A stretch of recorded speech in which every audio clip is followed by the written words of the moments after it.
Newspaper, we see negativity. Well, this is something very positive. It's positive for the Boy Scouts of America and what our young men can do and are doing. I'd like to ask Maxwell Willette and his mom to come join me up here. Maxwell is our honor recipient tonight. Many people have an enormous fear of fire, and the Willette family was not an exception. Their family had spent time on developing and practicing escape routes in case there ever was one. The plan was simple. Take yourself outside, go across the street, go to the neighbor's lawn, call 911. As a family, they practiced it. Drew them down on paper, practiced again. Everybody knew exactly what to do. That was the plan. It was cast in stone. No ifs, no buts. However, on Saturday night, September 19th, 13-year-old, he's a little older now, Max, a second-class scout in Troop 338 of South Berwick, was laying on the couch in his living room watching a movie. He soon fell asleep, and rather than wake him to go upstairs, his mother covered him with a blanket and shut out the lights. Around midnight, Max woke from strange lights flickering on the wall. He went into the kitchen to investigate and found that the back of the house was on fire. According to the well-rehearsed plan, he should have left the house immediately and crossed the street. Instead, Max raced up the stairs towards the fire, yelling and screaming and pounding on the wall in an effort to save his family. At this point, Max was not aware his sister wasn't even home.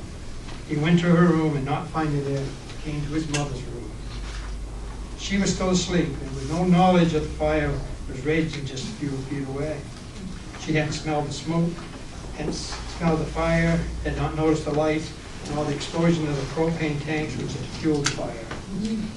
Max's mother's room was already on fire. The fire had spread quickly and had already reached the second floor. Once he woke his mother in the burning room, he guided her downstairs to the front lawn and outdoors. He tried to save his pets, but it was too late for them. Max and his mother narrowly escaped as the fire spread rapidly to the first floor. Mrs. Willette tried to re-enter the house, but Max stopped her. On the way out, Max's mother had grabbed the phone near the door and called 911 from the front lawn. Fire trucks arrived, extinguished the fire, but the house was a total loss. Max and his mother's hair was singed, and they had received minor cuts from the breaking glass. The chief of South Berwick's fire department credited Max for saving his mother's life, stating that they both were in a few minutes of losing their lives. He also stated that this was the worst fire in his town in over a decade. Max was incredibly brave to run upstairs and towards the fire. Even though he is aware of the danger, he did what was needed to do. We credit his level-headedness and leadership actions to what he learned in Boy Scouts. He not only demonstrated extreme courageousness, but his ability to think and reason as an adult. He made every effort to get everyone he thought was in the house outside. Max demonstrated unusual heroism, resourcefulness, in saving his mother's life at considerable risk to himself. It is with great pleasure to find you counsel.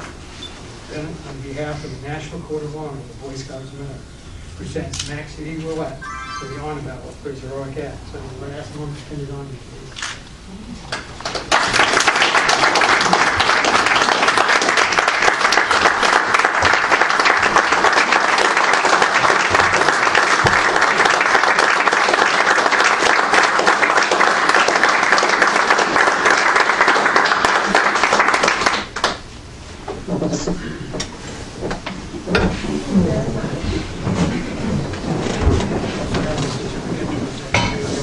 Presented by the Boy Scouts of America upon recommendation of the Court of Honor.